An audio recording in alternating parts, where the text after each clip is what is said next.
अस्सलाम वालेकुम दोस्तों, क्या हाल चाल है। आज हम बात करेंगे वेरिएबल की।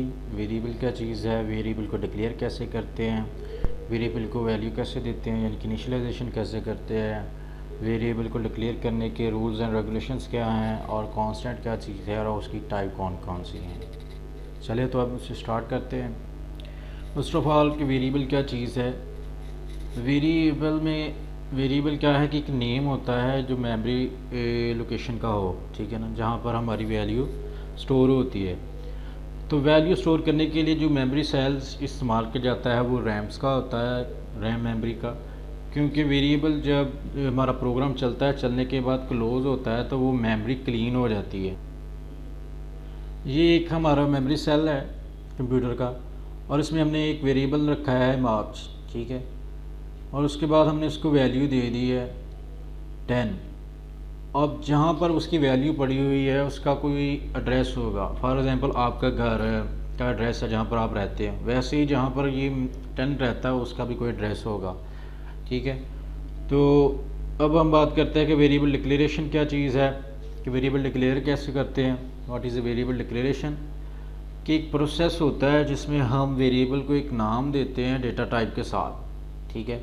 एक स्पेसिफिक डेटा टाइप होती है, उसके साथ उसको हम एक नाम दे देते हैं, उसे वेरिएबल डिक्लेरेशन कहते हैं।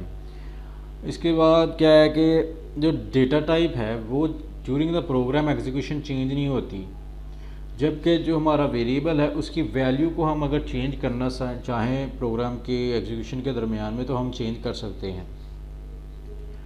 इसका सिंटैक्स क्या है कि डेटा टाइप, वेरिएबल नेम और semicolon. For example int marks semicolon, ठीक है ना, ये वेरिएबल डिक्लेरेशन है।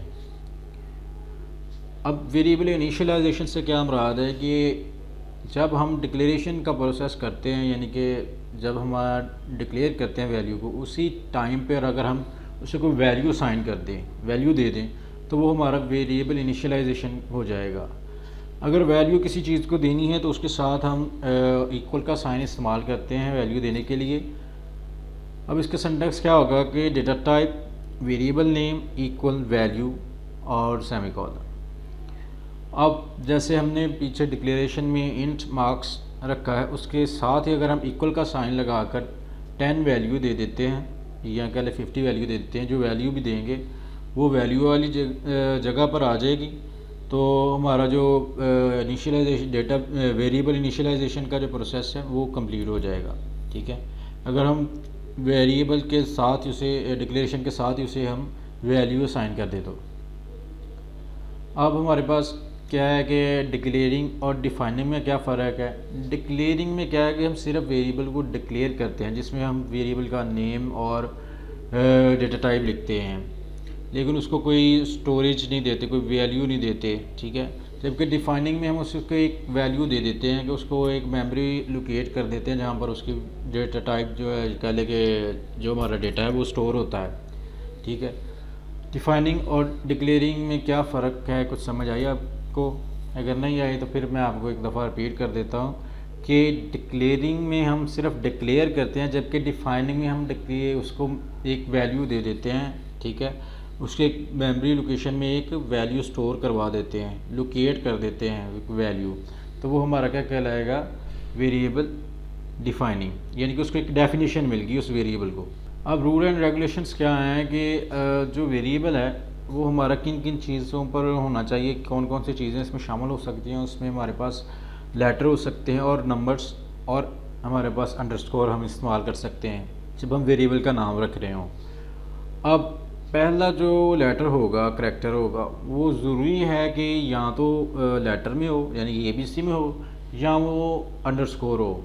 अगर अंडरस्कोर या लेटर नहीं है, ठीक है, या नंबर है या स्पेशल कह लें कि सिंबल्स इस्तेमाल किए गए हैं, वो वेरिएबल डिक्लेरेशन नहीं कहलाएगा, ठीक है ना, क्योंकि ये उसके रूल एंड रेगुलेशन को ब्रेक करता है, तोड़ता है। तो इसके लिए हम क्या करेंगे, या तो पहला लेटर जो है वो वर्ड जो है वो लेटर रखेंगे ABC का, या फिर हम जो है अंडरस्कोर इस्तेमाल करेंगे।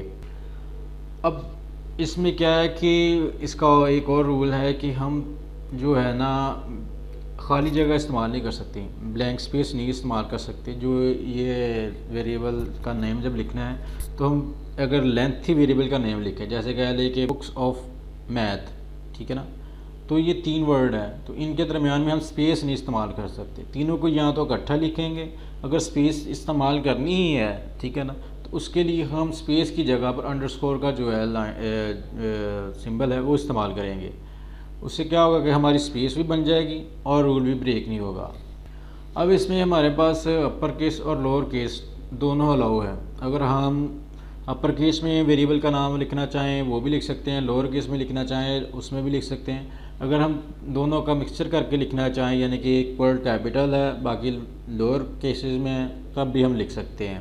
अब रिजर्व कीवर्ड्स जो हैं उसे हम एज ए वेरिएबल इस्तेमाल नहीं कर सकते, क्योंकि उनका pre defined functions, pre defined purpose दिया गया हुआ है, उसे हम अपनी तौर पर इस्तेमाल नहीं कर सकते। फॉर एग्ज़ाम्पल हमारे पास जो कह लें कि इंट है, वो एक डेटा टाइप है, अगर हम उससे एज ए वेरिएबल लेंगे तो वो इस्तेमाल नहीं होगा, ठीक है ना, ना वो वेरिएबल डिक्लेयर किया जा सकेगा। उसके बाद ये है कि जो हमारा वेरिएबल है उसकी जो लेंथ है वो 31 करैक्टर तक है, ठीक है ना, EBC के 31 वर्ड हम लिख सकते हैं। जैसे हमने आइडेंटिफायर में बात की कि 31 लेटर के बाद जो भी वर्ड्स आएंगे उसे कंपाइलर इग्नोर कर देगा, वैसे ही वेरिएबल में भी अगर 31 वर्ड के बाद कोई आएगी लफ्ज़ तो उसे कंपाइलर इग्नोर कर देगा। जब हम वेरिएबल डिक्लेयर कर रहे हो तो उसके साथ हम सिर्फ एक ही डेटा टाइप इस्तेमाल कर सकते हैं, एक के अलावा यानी कि एक से ज़्यादा जो डेटा टाइप है वो इस्तेमाल नहीं कर सकते। फॉर एग्ज़ाम्पल हमने कह लें कि इंट मार्क्स रखा है, ठीक है, आप फ्लोट मार्क्स नहीं रख सकते। इंट मार्क्स रख लिया है तो फ्लोट मार्क्स रख सकते हैं या m मार्क्स रख सकते हैं, n मार्क्स रख सकते हैं, ठीक है, लेकिन वो ही चीज़ नहीं रखेंगे जो इंटीजर के साथ रखी गई। जो इंटीजर का वेरिएबल का नेम है वो ही सेम फ्लोट का नहीं रखा जा सकता, उसमें थोड़ी सी चेंज करनी पड़ेगी आपको, चाहे उसमें 1-2 वर्ड की चेंज कर लें, 1-2 वर्ड करैक्टर के भी इस्तेमाल कर सकते हैं या नंबर लगा दे के। ऊपर लिखा है मार्क्स 1, ठीक है, इंटीजर में, अब फ्लोट में लिखना है तो मार्क्स 2 लिख लें, ठीक है। वैसे हम ऐसे चेंज करते जाएंगे साथ साथ, तो वो कोई हर्ज नहीं है, डेटा टाइप हम इस तरह से चेंज कर सकते हैं। अब जो वेरिएबल होगा उसका कोई ना कोई मीनिंगफुल वेरिएबल होना चाहिए, वेरिएबल का नेम। फॉर एग्ज़ाम्पल हमने कह लें कि एक कैटेगरी बनाना है वो रिज़ल्ट कार्ड, उसमें हमारे पास एक मार्क्स होते हैं, ऑब्टेन मार्क्स और टोटल मार्क्स होते हैं, ठीक है। अब ऑब्टेन मार्क्स को हम सिंपल मार्क्स भी कह सकते हैं कि ये मार्क्स लिए हैं उसने टोटल मार्क्स से, ठीक है। तो टोटल मार्क्स में हम जो है ना वो टोटल मार्क्स को हम टोटल मार्क्स से लिखेंगे या T_ मार्क्स लिख देंगे, यानी कि एक उसे एक साइन दे दिया कि ये टोटल मार्क्स हैं और ये एक एरे मार्क्स हैं, ठीक है। कोई ना कोई उसका मतलब होना चाहिए, ये नहीं विदाउट मीनिंगफुल जो वेरिएबल का नेम है वो नहीं रखना आपने, कि आपको पता हो कि ये वेरिएबल क्या चीज़ है, कौन सा है और इसमें हमने वैल्यू कौन सी स्टोर की है और इसका मकसद क्या है।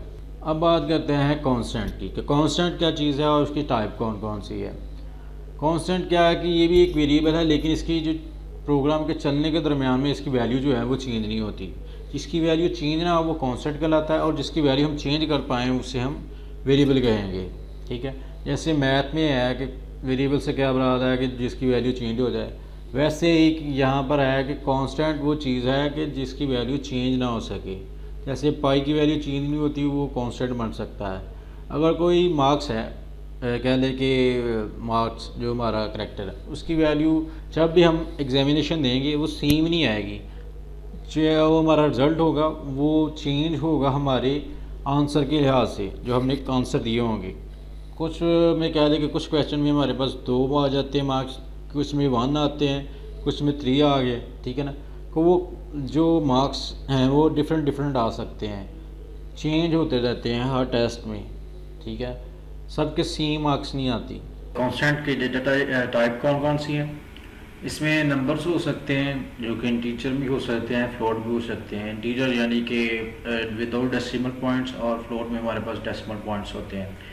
और करैक्टर में हमारे पास क्या है कि एक लेटर हो सकता है ए बी सी या जी, ठीक है ना, इनमें से एक वर्ड होगा, या इनमें कोई नंबर हो सकता है या स्पेशल सिंबल हो सकता है, लेकिन एक होगा।